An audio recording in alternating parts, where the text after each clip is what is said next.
Hi everyone, hope you're all doing well.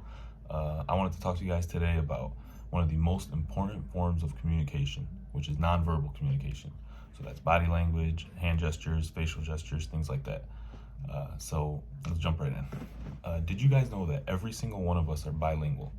And I know you might reply that you only speak one language or only speak the language from the country you were born in, but I can assure you that every single one of us speak a universal language, which is body language.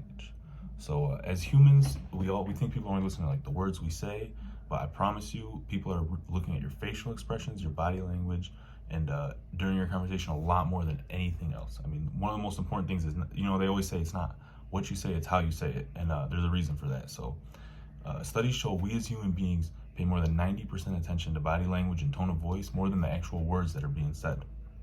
So with that being said, only 10% of our attention focused on verbal communication. It's important to use like facial gestures, hand gestures, other sort of nonverbal cues to kind of deliver your message, to whoever's listening, in the most effective way. So when speaking, one of the importance of body language is magnified due to like everybody looking at the person who's speaking, right? So this causes the speaker to not only be conscious of like what's being said, but how it's being portrayed. So you as the speaker, you want to be able to, you need to understand that all the eyes are focused on you. So how you portray your message is almost more important than what you're trying to say, because people are paying more attention to how you're saying it. So let's look at some examples of like some nonverbal communication. And my goal here today is to prove to you that you do speak this language and it's more important than your actual words. So let's start with some facial expressions. Facial expressions are one of the first things people notice when you begin speaking to them. And it's only natural because one of the first things you're going to see when you're talking to somebody is you're going to look at their face, right? So the first thing is you want to smile, right? You want to kind of come off friendly and build that bridge, kind of bridge the gap between you and that person. So if you're smiling, people automatically assume you're speaking about a pleasant topic, right? So in addition, smiling is contagious and allows your listeners to view you in a friendly manner. So like I said, just smile is the best way to start off a good conversation.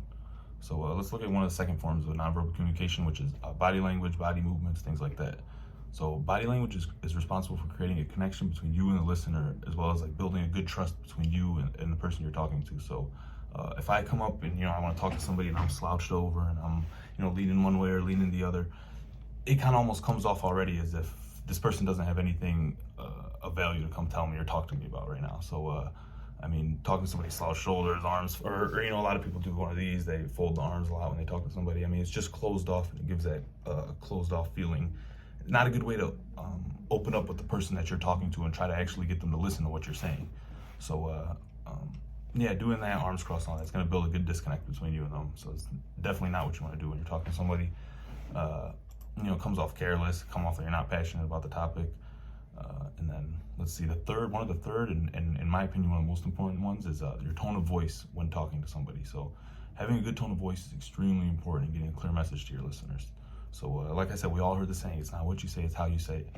So the way you help talk will help you connect like with the listeners. And, for example, if you were to start yelling at your audience, what is going to happen? You will come off as if you're being upset and you'll lose interest of your audience, but if you speak in like a calm, clear voice and you come off as being confident, people respect that more, and people tend to kind of want to follow that. It's almost like a natural human instinct. Like you follow that type of leader, so if you kind of come off, caring and almost charismatic about what you're talking about. So kind of in conclusion, nonverbal communication is definitely one of the most important languages that we all speak. It's, like I said, more important than the actual words being said, in my opinion. So this includes facial expressions, body movements, tone of voice, everything that we talked about. And like I said, we all speak and understand this language. I guarantee you, we all use it every single day in our daily life. So if you can master these three nonverbal communication strategies, I can guarantee you a more engaged, a more focused audience, and definitely an audience that's more open-minded and willing to listen to what you have to say to them. So I guarantee, I bet you all were surprised to find out that you actually are bilingual and speak a universal language, which is body language. I'm telling you guys, speaking, you can't come off slouched and to the right or to the left, or not coming on, making eye contact with somebody. Eye contact is a huge one. So like I said, we all speak this body language, and I hope I convinced you guys all today that you definitely speak this language, which is body language.